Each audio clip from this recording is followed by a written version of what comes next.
Good evening, everyone. How's everyone doing? This is Khaled Zayed, and thank you so much, JVP, Jewish Voice for Peace, Central Jersey, for inviting me to speak about Palestine. And I'm also, just to give you a little bit of introduction for the recording, this is Khaled. I'm a volunteer with JVP, and I'm AMP, American Muslims for Palestine. And I'm a Palestinian American peace and justice activist. And I have been talking about Palestine since I moved to United States. So I've been speaking about Palestine for a long time, trying to educate people about what's going on in Palestine. As you all know, the media here is not on the side of the Palestinians. It's not very helpful to the Palestinian cause. They don't really show 100% of what's going on in occupied Palestine. So it's our duty to educate the public about the issue of Palestine. And I just wanted to ask if you can see my screen, the PowerPoint that says Palestine and has Amanti's background. Okay, good. Yes. So the topic that we'll be discussing today or tonight is discrimination or discriminatory laws against the Palestinians, Israeli laws that discriminate against Palestinians. And I just wanted to, before we do that, in case if anyone listening that I know most of you here are well educated, or at least they know so much about what's going on in Palestine, they know a lot of the background of the conflict or the occupation of Palestine, but anyone that is listening on social media, basically what is happening here, we have the Palestinian people living under military occupation by the state of Israel. And as we know that Israel was founded in 1948 on May 15th, the Declaration of Israel. That same day, the Palestinians call it Nakba, or the catastrophe, because the Palestinians had lost 78% of the historic Palestine, which became Israel, and the remaining 22% of historic Palestine is what we call today the West Bank, Gaza, and East Jerusalem. So when Israel was founded in 1948, Palestinians, of course, rejected this event, and they said, no, we do not recognize Israel, and we are going to regain back the 78% that we lost to the war, which was not an equal war, by the way. But there was fighting going on, and until 1967, Israel, or the Israeli military, occupied the remaining 22% of historic Palestine. So now the Palestinians before 1967 were basically fighting to take back the 78%, which we call Israel.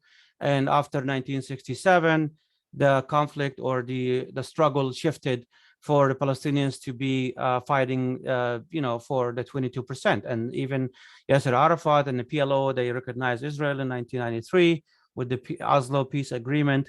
And they recognized Israel on a 78% of historic Palestine. And it was supposed to be, there was an agreement signed, and the Israelis were supposed to allow the Palestinians to have their own state on the 22% of historic Palestine. So we all know this is not true. We all know that Israel is not allowing the Palestinians to have their own state on the 22% of historic Palestine. So it's not, the fighting or the struggle is not about Palestinians pushing the Israelis into the sea, as we always hear in the media, or trying to, it's about the Palestinians trying to have independence of their own, have their own self-rule. And now there are many events that is happening today, and we hear about the home demolitions in East Jerusalem and other places. We're going to talk about some of the laws, but I wanted to remind everyone that last year, if in 2021, we are in 2022 today, but 2021, May 9th, if you remember, Israel or Israeli occupation forces, they launched a military campaign of intense air raids on the Gaza Strip, which is a very tiny piece of land within Palestine. And this air raid lasted for about 11 days. And it has resulted in the destruction of multiple residential towers, police stations, schools, and even there were some reports that a hospital was targeted. Israeli forces targeted a hospital in Gaza. And now even Al Jazeera reported that Israel is being condemned for carrying out air raids on a building that housed the offices of Al Jazeera, the Associated Press, and other international media in Gaza. So when we talk about why is this happening, why is Gaza, for example, continues to be bombarded every few years? And I just wanted to talk a little bit about actually because what's happening in Jerusalem is actually linked to what's happening in Gaza. What's happening in the West Bank is linked to what's happening in Jerusalem. And we know Israel, even today or a couple of days ago, they just destroyed a home in East Jerusalem, a Palestinian home. And this is ongoing event. It's always, they destroy homes. And we're going to talk about why they do that and what are some of the laws that Israel passes to prevent Palestinians from expanding their homes and building homes and so on and so forth. Before we do that, I just want to talk about apartheid, because a lot of people hear about apartheid, and when they hear the word apartheid, they automatically think of South Africa, right? We all know what happened in South Africa. And when we hear the word apartheid, we think of racial segregation. And this is a lot of times when people hear the word apartheid, they automatically think of South Africa. But we know that also what's happening in Palestine is apartheid. So I'm sorry, but I'm looking at the chat here. Okay. All right. So in case if somebody, because we're doing this on Zoom, so I'm being reminded to pay attention to if anybody in the waiting room to be admitted to this presentation. I'll make sure to do that. If I stop for a second, I will. That means I'm trying to admit someone. So thank you for the reminder.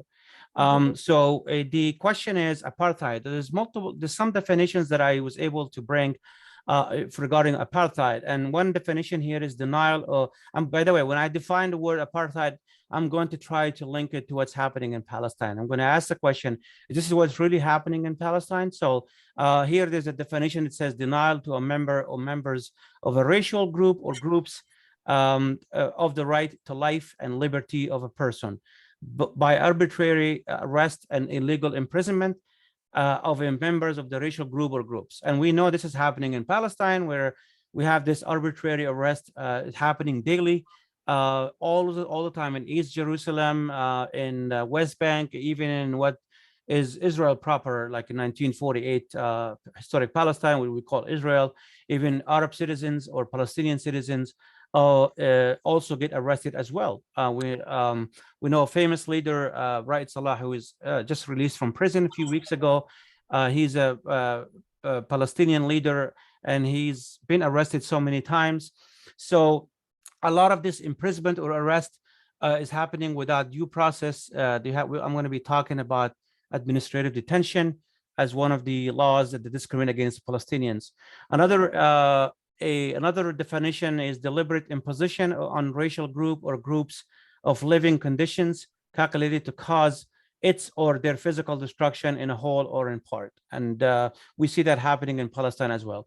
The deliberate creation of conditions preventing the full development of such a group or groups, in particular by denying the members of a racial group or groups the basic human rights and freedoms, including the right to work, the right to form recognized trade unions, the right to education, and so on. And we know, like, the right to work, for example, many Palestinians are struggling to get to their jobs because of the military checkpoints that Israel have all over the West Bank, where sometimes the Palestinians have to wait hours to cross a checkpoint to be able to pass from one Palestinian city to another city. It's not even within Israel, it's inside of the occupied territory.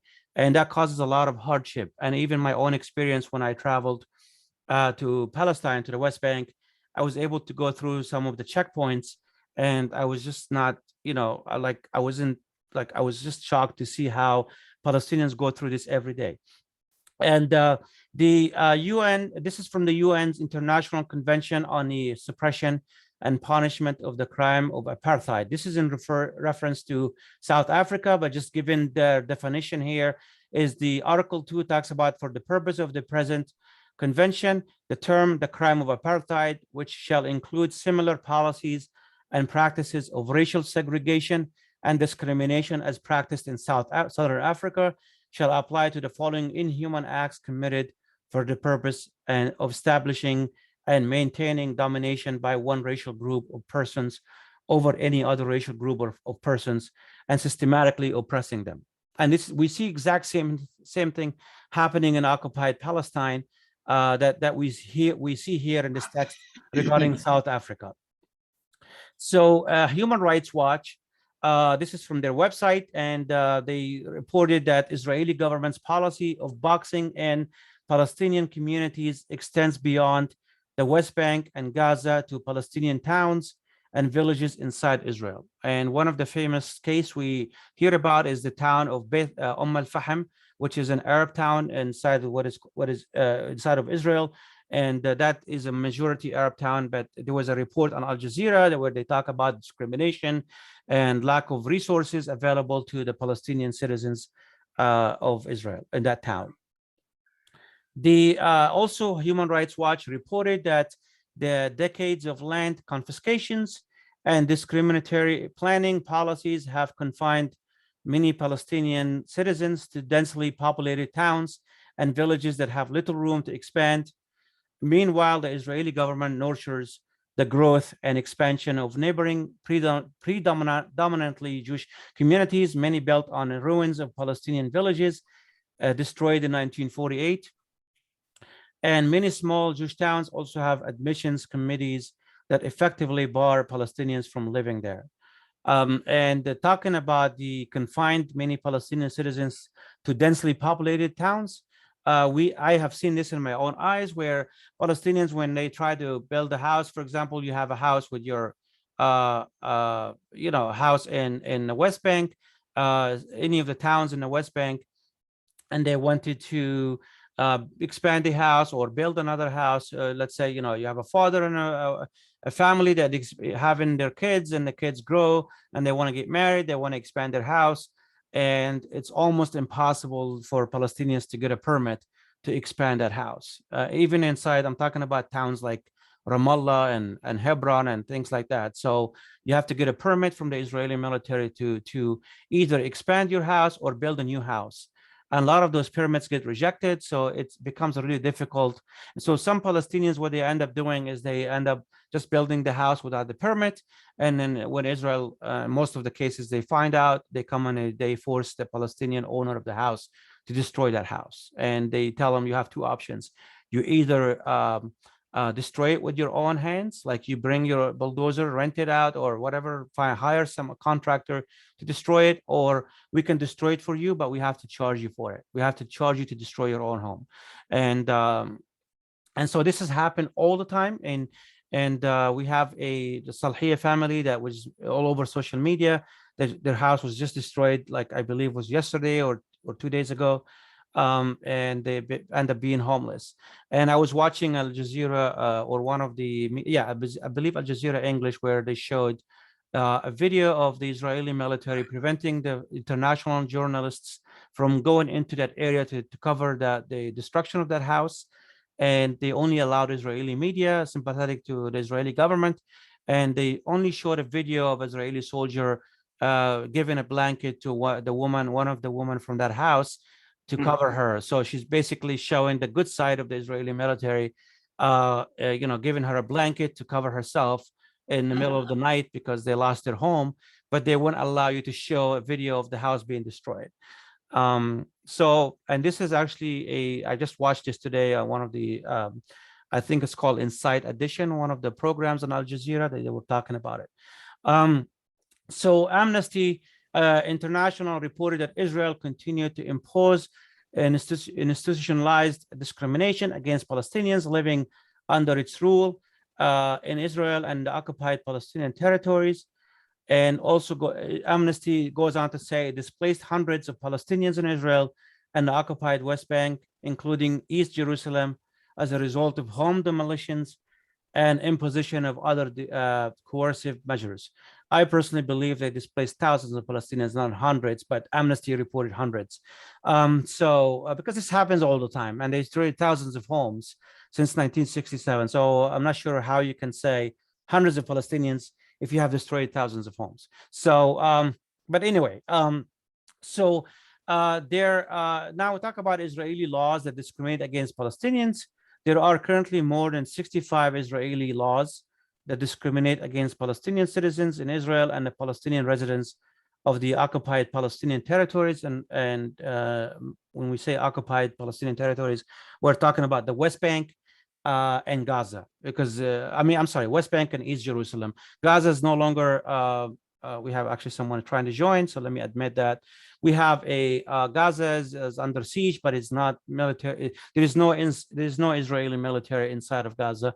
But so according to Adala, which is a website that it's actually a site that adala.org is the site that you can go to, and it's a legal center for Arab minority rights in Israel.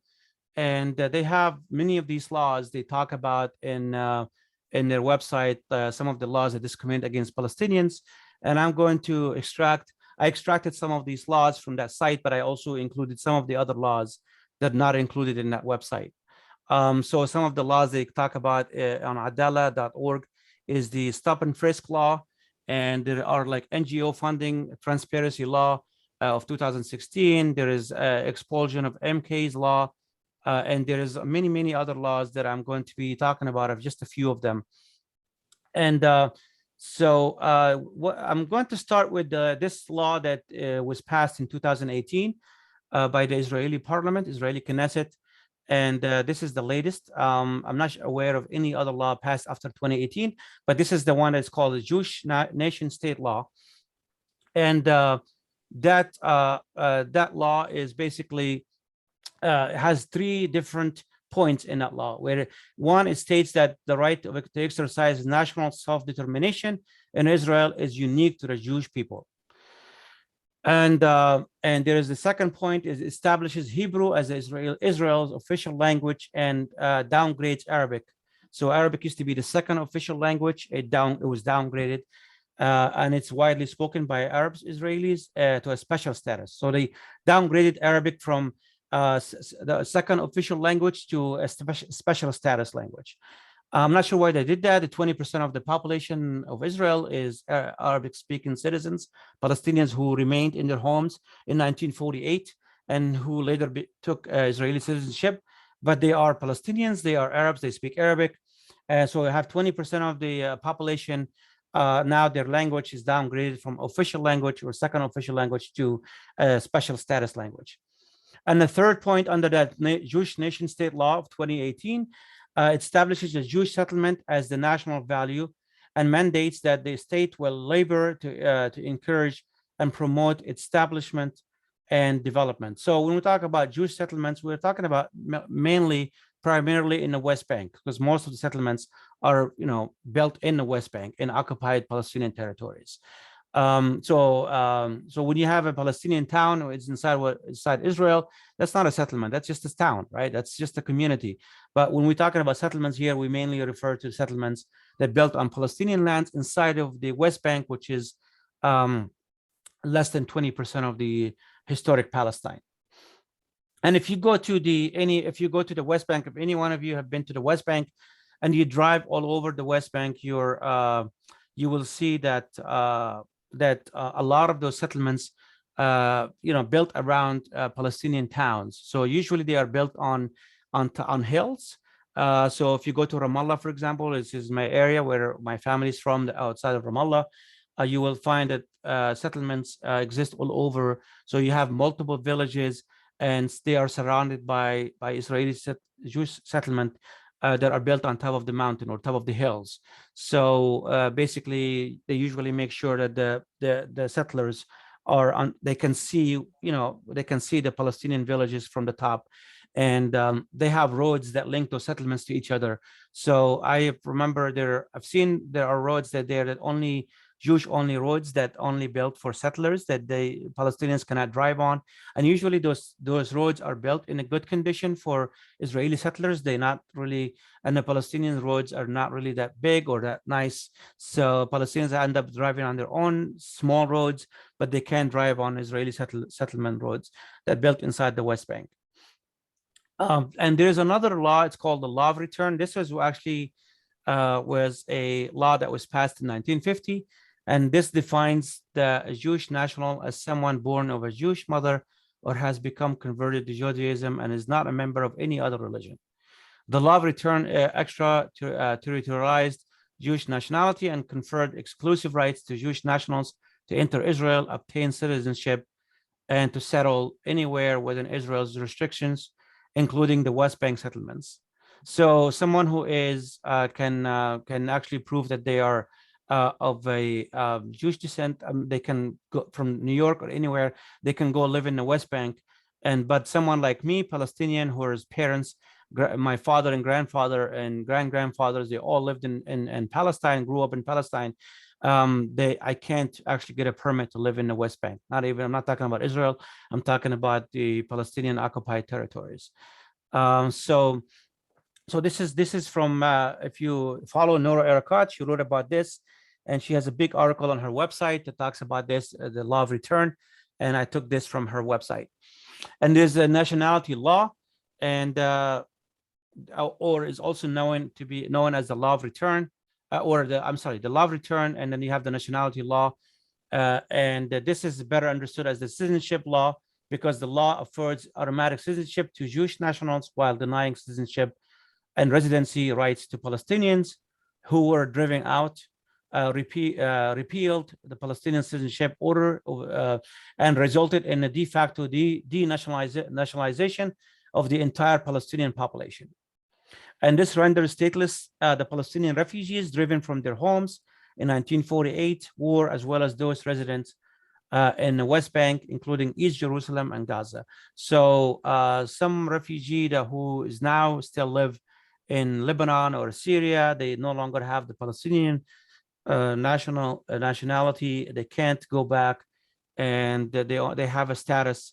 They have a refugee status in those countries, but they can't go back. They can't get the citizenship. They can't apply for it.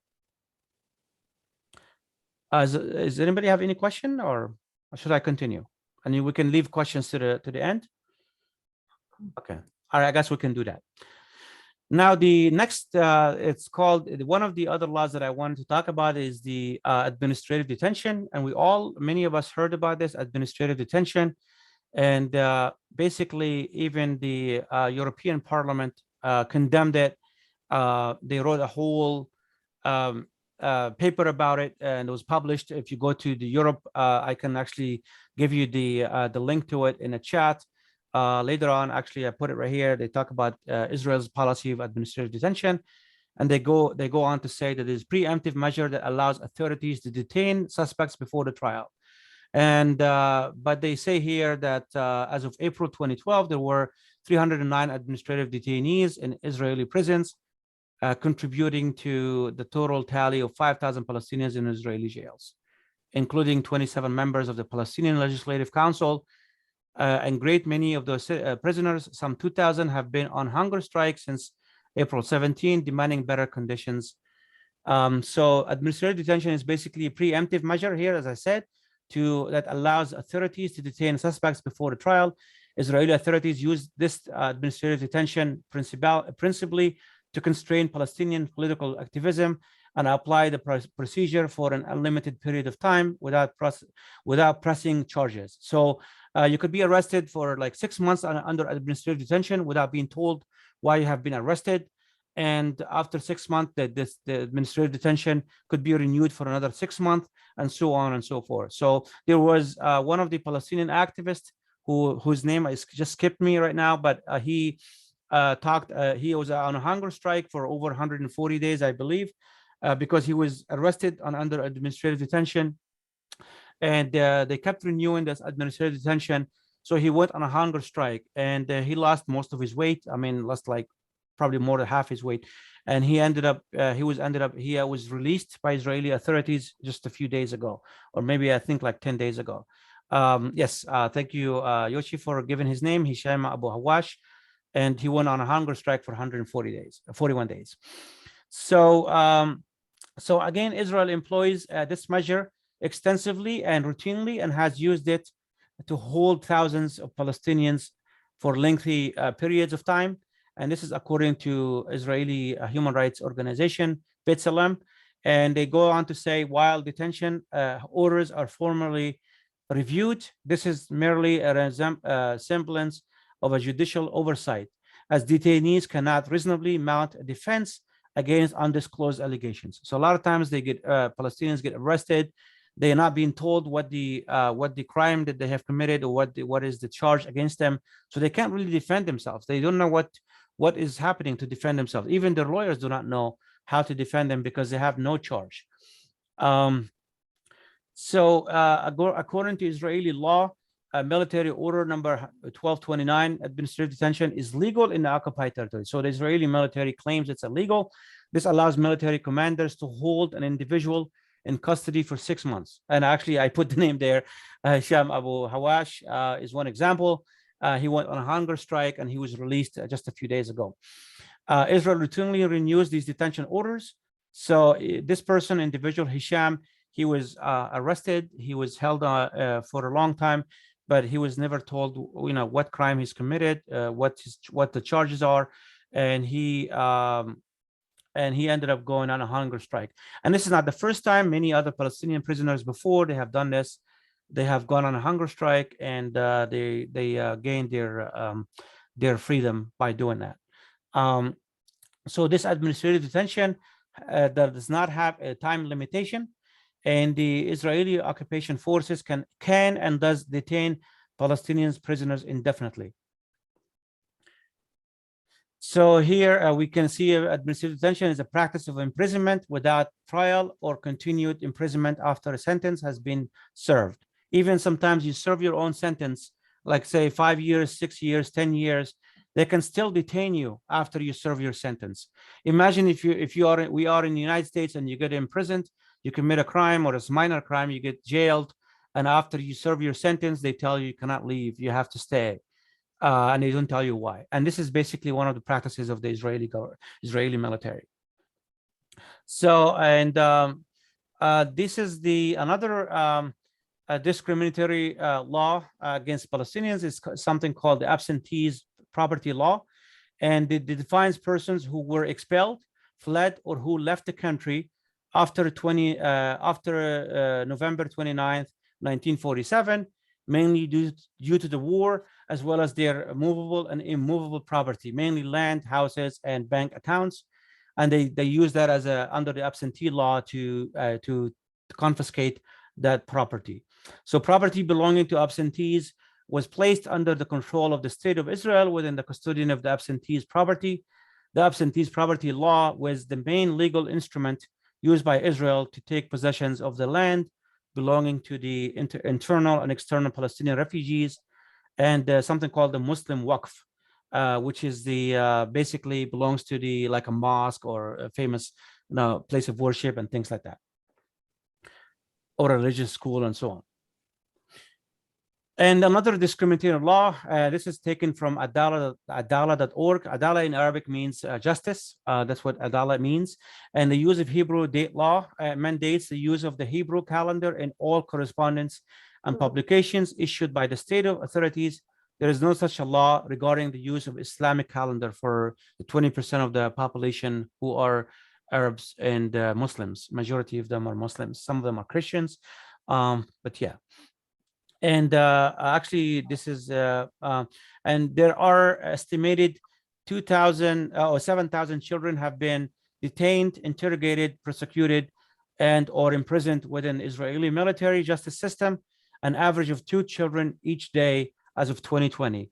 And I think I have the source in this PowerPoint. Let me see, tell you what I got this from. I got this from Defense of Children International, which is DCI-Palestine.org. And it says here the number of Palestinian children 12 to 17 years old in Israeli military detention. And they have a list of the children that have been arrested every year in Israeli jails from 12 to 17 years old. For example, they don't have numbers for 2021 yet, but for example, 2020, they said the average 167 children have been detained by Israeli military. If you go to this link, I can give it to you in the chat as well, where you can read more about this. And we all have seen pictures and videos of Palestinian children being detained as young as even like 7 years old or 6 years old. Imagine how terrified these children become when you arrest them. And even we have seen videos of children being arrested from school and places places of worship.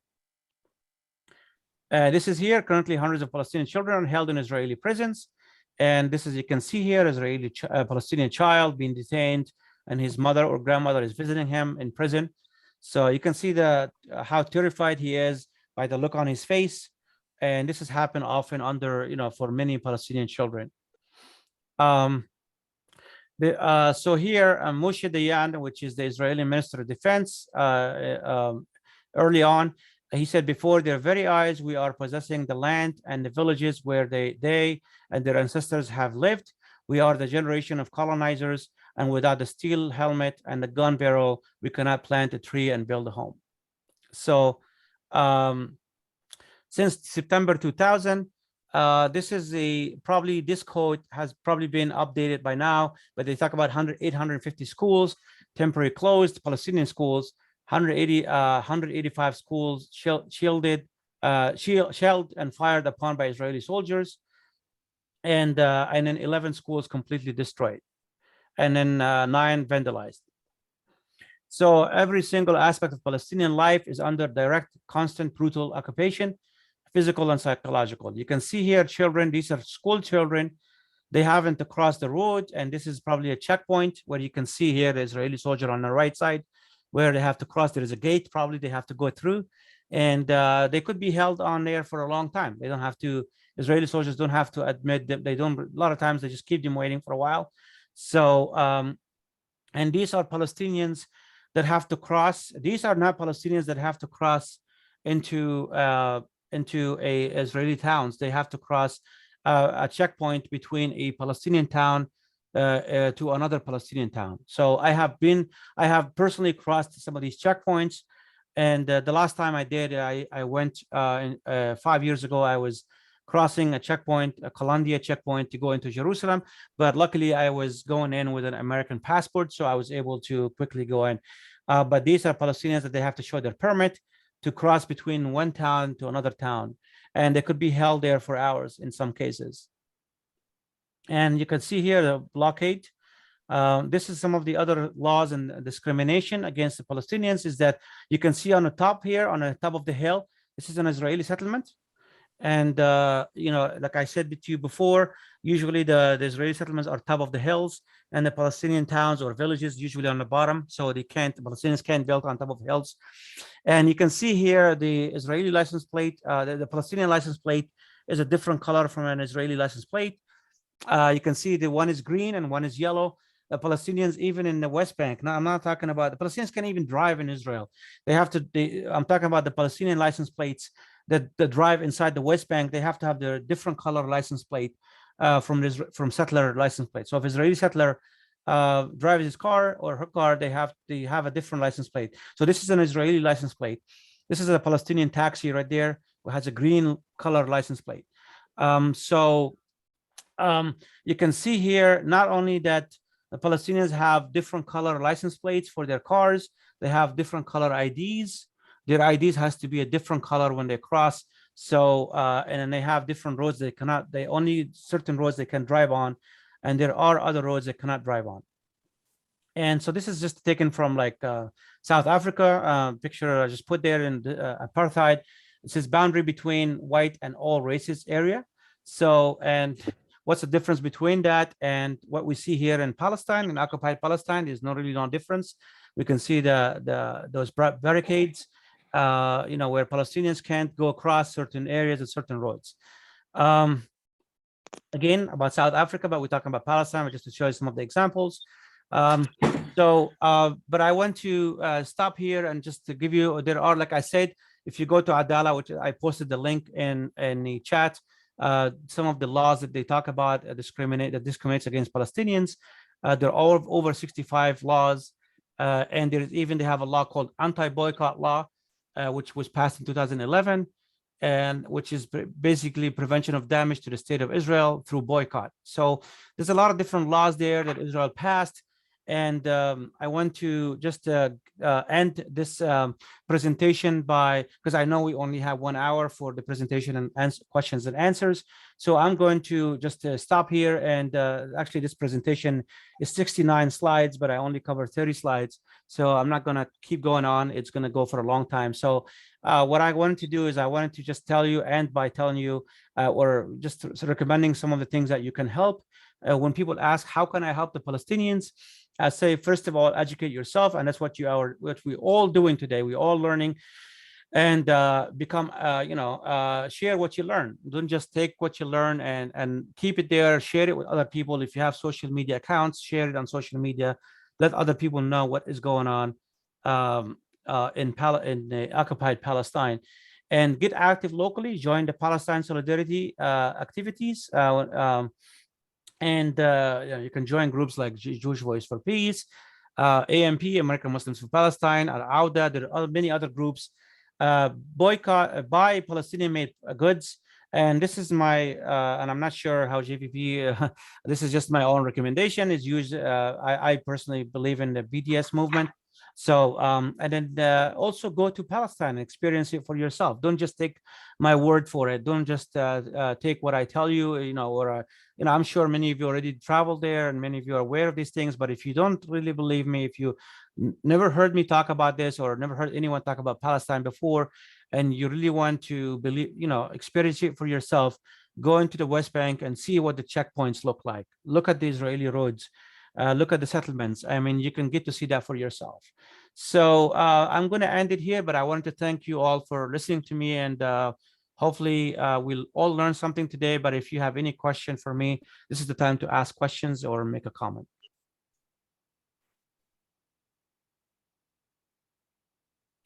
By the way, did I record this? I think I did record it, right? Okay. Yeah, I see the recorded button is on. So yeah, Okay. You're recording. Good, good. So does anybody have any question? Even I welcome disagreement. I mean, again, let's anything about one of the laws that I mentioned here, anything like that. If not, I can keep going on for a few more minutes, but I wanted to give the opportunity to anyone to ask questions.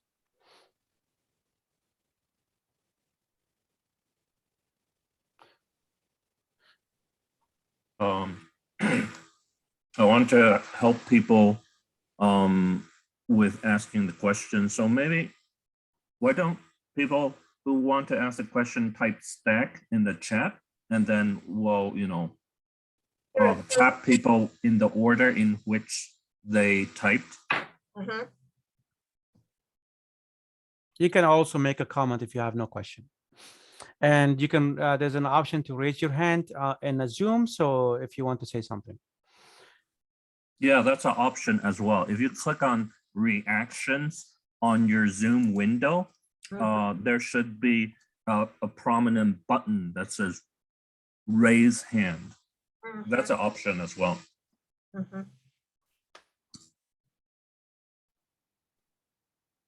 Okay.